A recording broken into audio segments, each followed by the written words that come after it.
সত্যি কি আমরা স্বাধীন, নাকি আমরা একটা বিশাল কারাগার থেকে মুক্তি পেয়ে তার চেয়েও বড় আর একটা অদৃশ্য কারাগারে প্রবেশ করেছি? দানব পালিয়েছে, কিন্তু দানব যে সিস্টেম বানিয়ে রেখে গিয়েছিল সেই সিস্টেম বহুল তবিয়তে আছে, শুধু অপারেটর বদল হয়েছে। সরকার তো বদলালো, 71 বদলালো, 90 বদলালো, 24 বদলালো, বাজারের সিন্ডিকেট কি বদলালো? পৃথিবী চালায় 1% এলিট ক্লাস। বাইডেন বা মোদির কথা বলছি না, এরা কেউ মালিক না, এরা হলো দাবার বোর্ডের রাজা আর মন্ত্রী। সমস্যাটা ব্যক্তির না, সমস্যাটা চেয়ারের। যে ওখানে বসে সেই ফেরানো হয়ে যায়। ফেসিবাদ যা মরে না, ফেসিবাদ শুধু রূপ বদলায়। পলিটিক্যাল দলের দালালি করবো না, আমরা সেই অদৃশ্য সত্যগুলোকে টেনে বের করবো। চলুন ম্যাট্রিক্সের পর্দাটা সরিয়ে ফেলি। 2024 সালের জুলাই মাস, মনে পড়ে সে দিনগুলোর কথা।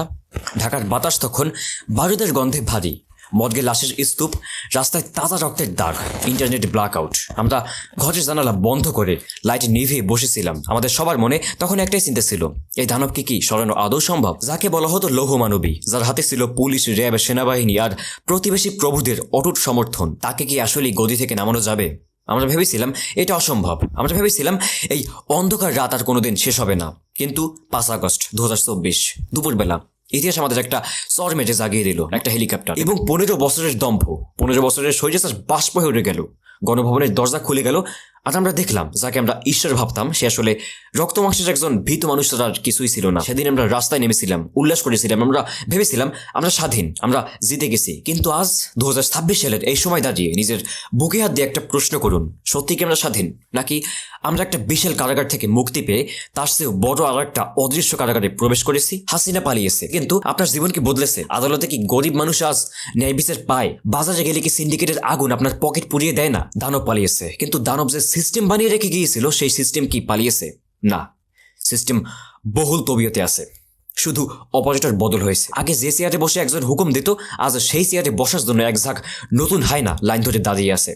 আজকের এই ভিডিওতে আমরা কোনো পলিটিক্যাল দলের দালালি করবো না। আজ আমরা এমন কিছু সত্যের মুখোমুখি হব যা জানলে আপনার পায়ের তলা থেকে মাটি সরে যাবে। আজ আমরা সেই অদৃশ্য সত্যগুলোকে টেনে বের করবো যা ওয়াশিংটন থেকে দিল্লি হয়ে আপনার পাড়ার টং দোকান পর্যন্ত বিস্তৃত। আজ আমরা জানবো সামনে যে নির্বাচন, সেটা আসলে আপনার নেতা নির্বাচনের দিন না, সেটা আপনার অস্তিত্ব টিকিয়ে রাখার দিন। চলুন ম্যাট্রিক্সের পর্দাটা সরিয়ে ফেলি। রাজনীতি নিয়ে কথা বলার আগে আসুন আমরা মালিকদের চিনে নেই। না, আমি বাংলাদেশের কোনো নেতা বা প্রধানমন্ত্রীর কথা বলছি না, আমি বাইডেন বা মোদির কথা বলছি না। এরা কেউ মালিক না, এরা হলো মিডল ম্যানেজমেন্ট। এরা হলো দাবার বোর্ডের রাজা আর মন্ত্রী, যাদের কাজ হলো আসল খেলোয়াড়দের স্বার্থ রক্ষা করা। তাহলে আসল খেলোয়াড় কারা? পৃথিবী চালায় 1% এলিট ক্লাস। এদের আপনি টিভিতে দেখবেন না, এদের কোনো ফেসবুক পেজ নেই, এরা থাকে অন্ধকারে। এরা হলো black rock, vanguard, state street. এরা হলো গ্লোবাল ব্যাংকার, যারা পৃথিবীর সব দেশের সেন্ট্রাল ব্যাংকে লোন দেয়। এরা হলো সেই সব মাল্টি ন্যাশনাল কর্পোরেশন যারা ঠিক করে কাল সকালে আপনি কফি খাবেন নাকি চা খাবেন। আপনার কি মনে হয় হাসিনাকে 15 বছর ক্ষমতায় রাখা হয়েছিল তার বাবার সম্মানে? ভুল। তাকে ক্ষমতায় রাখা হয়েছিল কারণ সে ছিল একটা পারফেক্ট ম্যানেজার। গ্লোবাল এলিটদের দরকার ছিল ট্রানজিট, দরকার ছিল পোর্ট, দরকার ছিল এনার্জি স্ট্রেটের কন্ট্রোল। হাসিনা তাদের সেটা দিয়েছে।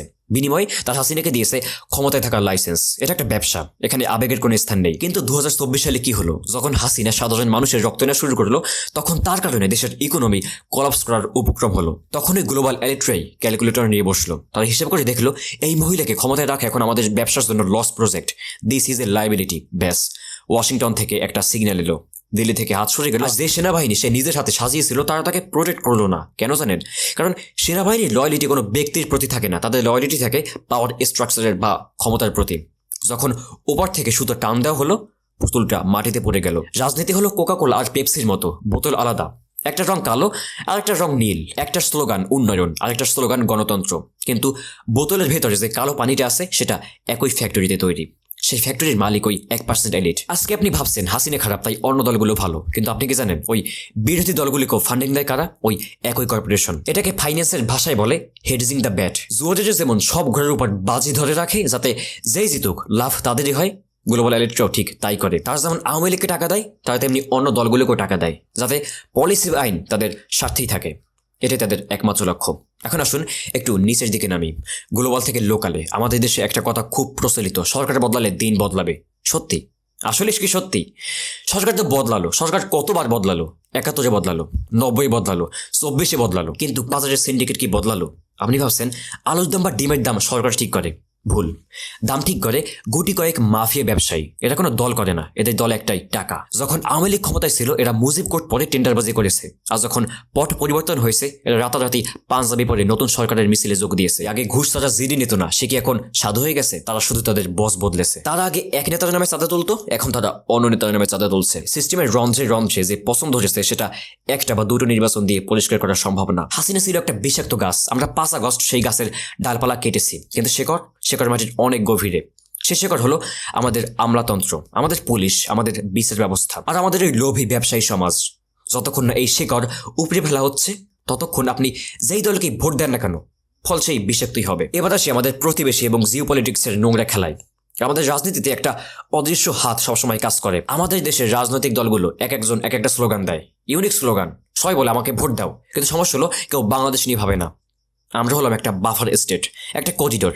ইন্ডিয়া চাই আমাদের ব্যবহার করে তাদের 7 সিস্টারে মাল পাঠাতে, চায়না চাই আমাদের পোর্ট ব্যবহার করে বঙ্গোপসাগরে তাদের প্রভাব বিস্তার করতে, আমেরিকা চাই কোনো একটা ঘাঁটি থেকে চায়নাকে কাউন্টার দিতে। আমরা হলাম সেই দাবার বোরে যাকে সবাই ব্যবহার করতে চায়। 2024 জুলাইতে আমরা রক্ত দিলাম, আমাদের ভাইয়েরা বুক পেতে গুলি খেলো, কিন্তু এখন দেখুন বর্ডারের ওই পার থেকে বা 7 সমুদ্রের ওপার থেকে ডিসিশন আসছে কি আমাদের পরবর্তী শাসক হবে। বিদেশি রাষ্ট্রদূতরা আমাদের নেতাদের ডেকে নিয়ে রুদ্ধদ্বার বৈঠক করে তারা ঠিক করে দিচ্ছে আমাদের কারিকুলাম কি হবে, আমাদের পররাষ্ট্রনীতি কি হবে। আমরা কি স্বাধীন দেশ, নাকি আমরা এখনো ইস্ট ইন্ডিয়া কোম্পানির মডার্ন ভার্সনে বাস করছি? হাসিনা ছিল দিল্লির গুটি, এখন যারা আসবে তারা হয়তো আমেরিকার গুটি হবে বা চায়নার গুটি হবে। আমরা জাস্ট দাবার বোর্ড পাল্টেছি, কিন্তু গুটি সেই অন্যের হাতেই। এখন মাঠ ফাঁকা, আওয়ামী লীগ নেই, কিন্তু এই ফাঁকা মাঠে এখন কাদা নামছে। কারা আমাদের মুক্তিদাতা সাজার চেষ্টা করছে তাকে দেখুন ওই দলগুলোর দিকে। এদের দিকে তাকালে আপনি কি দেখেন? দেশপ্রেম না, আমি দেখি ক্ষুধা, আমি দেখি লোভ। এটা হলো অপেক্ষার শকুন। এরা দীর্ঘ বছর না খেয়েছিল, এরা ক্ষমতার বাইরে ছিল, এদের পকেট খালি ছিল। এরা এখন ভাবছে হাসিনা নেই, পুলিশ দুর্বল, প্রশাসন নড়বড়ে, এটাই সুযোগ। এখন লুটপাট করার লাইসেন্স আমাদের। ইতিহাস দেখুন, 1971 আমরা রক্ত দিয়েছি, 1990 আমরা রক্ত দিয়েছি, তারপর কি পেলাম? দুর্নীতি আর হাওয়া ভবন, প্যাটার্নটা সেম। বারবার রক্ত দিই আমরা, সাধারণ ছাত্র, শ্রমিক, জনতা। আর সেই রক্তের উপর পা দিয়ে গতিতে বসে তারা। আজকে যারা বড় বড় বুলিয়াও যাচ্ছে, ক্ষমতায় গেলে এরাও সেই একই কাজ করবে, কারণ সমস্যাটা ব্যক্তির না, সমস্যাটা চেয়ারের। ওই চেয়ারটাই একটা অভিশপ্ত জিনিস, যে ওখানে বসে সেই ফেরানো হয়ে যায়। জুলাই মাসে আপনারা রাস্তায় নেমেছিলেন কেন? শুধু হাসিনার চেহারা পছন্দ হয় না তাই না, আপনারা নেমেছিলেন যাতে থানায় গিয়ে পুলিশকে ঘুষ না দিতে হয়, যাতে মেধার ভিত্তিতে চাকরি হয়, যাতে বাক স্বাধীনতা থাকে। কিন্তু আজও ভিন্নমত পোষণ করলে আপনাকে ট্যাগ দেওয়া হচ্ছে, আজও সোশ্যাল মিডিয়ায় সত্য বলে আপনাকে থ্রেট দেওয়া হচ্ছে, আজও সাদাবাজরা নতুন রূপে এসে বলছে ভাই এখন আমাদের সময়। ফেসিবাদরা মরে না, ফেসিবাদ শুধু রূপ বদলায়। তাহলে এখন উপায় কি? আপনারা অনেকেই ভাবছেন ধুর ভোট দিয়ে কি হবে, সবাই তো চোর, আমি ভোট দেবো না। আপনাদের এই রাগ, এই অভিমান আমি বুঝি, আমি জানি আপনি কোনো দলকে বিশ্বাস করেন না, আমিও করি না, কিন্তু এখানেই আমাদের ইমোশনকে সাইডে রেখে একটু গেম থিওরি বুঝতে হবে, একটু ঠান্ডা মাথায় স্ট্র্যাটেজি সাজাতে হবে। তখন আপনি ভোট দিলেন না, আপনি ঘরে বসে থাকলেন, তাহলে কি হবে? যারা অর্গানাইজড ক্রিমিনাল, মানে পুরনো রাজনৈতিক দলগুলো, তাদের জন্য নিজস্ব ভোট ব্যাংক আছে, তাদের ক্যাডাররা ঠিকই ভোট দেবে। আপনি ভোট না দিলে তাদের জয়ের পথ আরো সহজ হয়ে যাবে। আর যদি কোনো কারণে ভোট না হয়, যদি নির্বাচন বানচাল হয়ে যায়, তাহলে আসবে এনআরসি বা অরাজকতা, জোরজার মুল্লুকতার। আপনার সম্পদ আপনার কাছ থেকে কেড়ে নেওয়া হবে, আপনি কিছু করতে পারবেন না। আপনার বোন স্কুল কলেজ থেকে ফেরার পথে সেফ থাকবে না, আপনার ব্যাংক ব্যালেন্সের কোনো ভ্যালু থাকবে না। গৃহযুদ্ধ বা অরাজকতা কোনো সাধারণ মানুষের ভালো আনে না, এতে শুধু অস্ত্র ব্যবসায়ীদেরই লাভ হয়। তাই সামনে যে ভোট, এটা কোনো দলকে জেতানোর ভোট না, এটা সভ্যতা বা সিভিলাইজেশন টিকিয়ে রাখার ভোট। আপনি যখন ভোট কেন্দ্রে যান, আপনি আসলে সিস্টেমকে একটা সিগন্যাল দিচ্ছেন, আমি বিশৃঙ্খলা চাই না, আমি নিয়ম চাই। এবং একজন স্মার্ট মানুষ বা কিং মাইন্ডসেটের মানুষ জানে যে বস কে, কিন্তু সে এটাও জানে যে বস না থাকলে কোম্পানি ডুবে যাবে আর সে বেকার হয়ে যাবে। তাই নিজের স্বার্থেই, নিজের নিরাপত্তার স্বার্থেই একটা ফাংশনাল গভর্নমেন্ট দরকার, সেটা যেই হোক।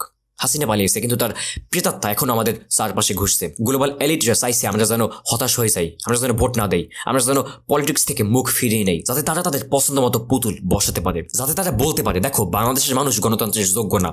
কিন্তু আমরা 2024 জেনারেশন, আমরা বারুদের গন্ধ শুকেছি, আমরা মর্গের লাশের সারি দেখেছি, আমরা ম্যাট্রিক্সের কোড দেখতে শিখেছি। আমরা জানি রাজনীতিবিদ যে আমাদের ভয় পায় না, পুলিশ আমাদের ভয় পায় না, তারা ভয় পায় জাগ্রত জনতাকে, তারা ভয় পায় সেই জনতাকে যারা প্রশ্ন করতে জানে, যারা অধিকার আদায় করতে জানে। ভোট কেন্দ্রে যান, মাথা উঁচু করে যান, আপনি কোনো দলের গোলামি বা কর্মী হিসেবে যাচ্ছেন না, আপনি যাচ্ছেন একজন সচেতন খেলোয়াড় হিসেবে। ব্যালট পেপারে আপনি হ্যাঁ বা না যেটা দিন না কেন সেটা আপনার চয়েস, কিন্তু আপনার আঙুলের ওই কালির দাগটা হলো তাদের জন্য একটা ওয়ার্নিং। ওই কালি দিয়ে আপনি সিস্টেমকে লিখে দিচ্ছেন আমরা দেখছি আমরা জানি তোমরা কার হয়ে কাজ করো, আমরা জানি তোমরা চোর, কিন্তু মনে রেখো এই মাটি আমাদের, এই দেশ আমাদের। আমরা একবার দানবকে নামিয়েছি, প্রয়োজন হলে আবার নামাবো। উল্টোপাল্টা করলে আবার জুলাই আসবে, আবার রাজপথ গরম হবে। জীবন একটা গেম, রাজনীতি সেই গেমের একটা লেভেল। এই গেমটা রিগড, এই গেমে সিটিং হয়। গেমটা না খেললে আপনি বাঁচতে পারবেন না। তাই সাইডলাইনে দাঁড়িয়ে দর্শক হবেন না, প্লেয়ার হন। আপনার নীরবতা তাদের শক্তি, আপনার অংশগ্রহণ তাদের ভয়। প্রমাণ করে দিন আপনি ঘুমিয়ে নেই, প্রমাণ করে দিন জুলাইয়ের রক্ত বৃথা যায়নি।